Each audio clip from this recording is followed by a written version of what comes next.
Good afternoon. I am Christina Dali from the Department of ECE, SNS College of Technology. In this lecture series, I am going to present about the Huffman algorithm. So before we are going to see the algorithm, the first thing is we have to know what is the purpose of the algorithm. So let us recall what are all the error detection and the error techniques we are having and how we are going to handle the errors. There are two methods we are having. One is error detection, another one is error correction. So error detection is nothing but we are focusing only on the errors. We are not correcting in the error detection techniques. But in case of the error correction, we are detecting the errors as well as correcting the errors. So here there are so many methods in order to identify the error detection as well as error correction techniques. One of the algorithm here I am going to explain about the Huffman algorithm. So here we are going to see what are all the process that has been carried out in the Huffman algorithm. So the first thing, we have to sort out the characters. We are going to divide that set and we are going to assign some of the codes. While in incorporating the design thinking in the Huffman algorithm, the first thing is in empathize part, we have to know the problem. So in error detection or the error correction coding techniques we are having, there will be not sufficient data compression and the data size will be in the form of impact. So here we have empathized what are all the problems that has been available. This relates with that of the efficiency, impact and the symbol frequency. While coming to that of the define part, for the first thing is we have to fix the problem and we have to see what are all the things available, and we have to go for some of the encoding scheme. The next one is the ideate. So ideate, we are giving many suggestions.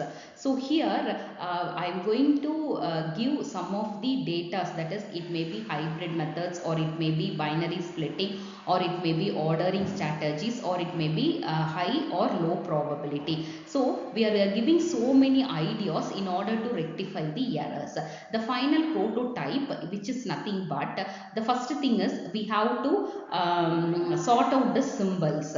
The next one, we have to divide that. We have to divide that into, we have to divide that value and we have to assign the digits. Finally, we are going to take the efficiency.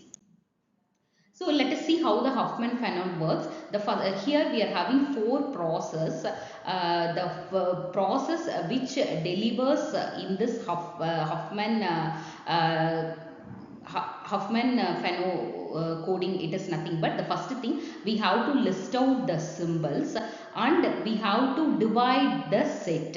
After that we have to assign the codes and last we have to repeat recursively. So the first one, listing out the symbols, means we have to list out in the descending order. We have to divide the set into the equal probability sums. So for that we have to assign 0 to one group and 1 to the other group. We have to repeat repeat recursively for the each binary value. While compared to that of the many methods, so here I have compared that Huffman coding along with the Shannon Fano coding. It is nothing but it is uniquely decodable. When compared to this, it will be very unique, and apart from that we are having more complex algorithms in order to find the efficiency. So here I have taken an example for the text compression process.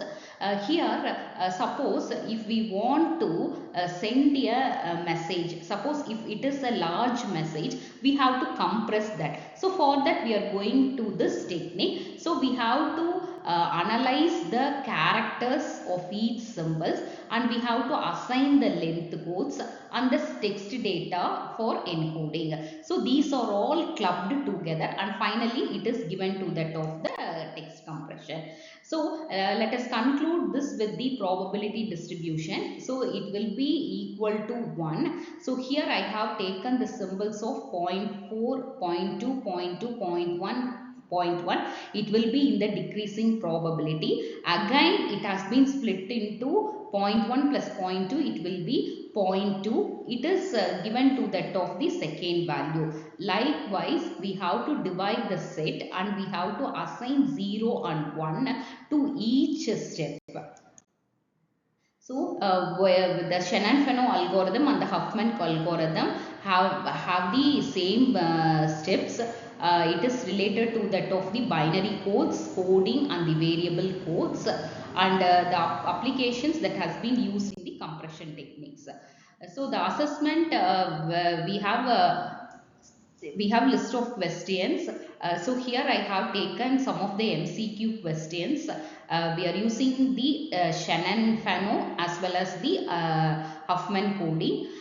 So here the value what we have used for this Shannon-Fano and the Huffman will be in the form of same.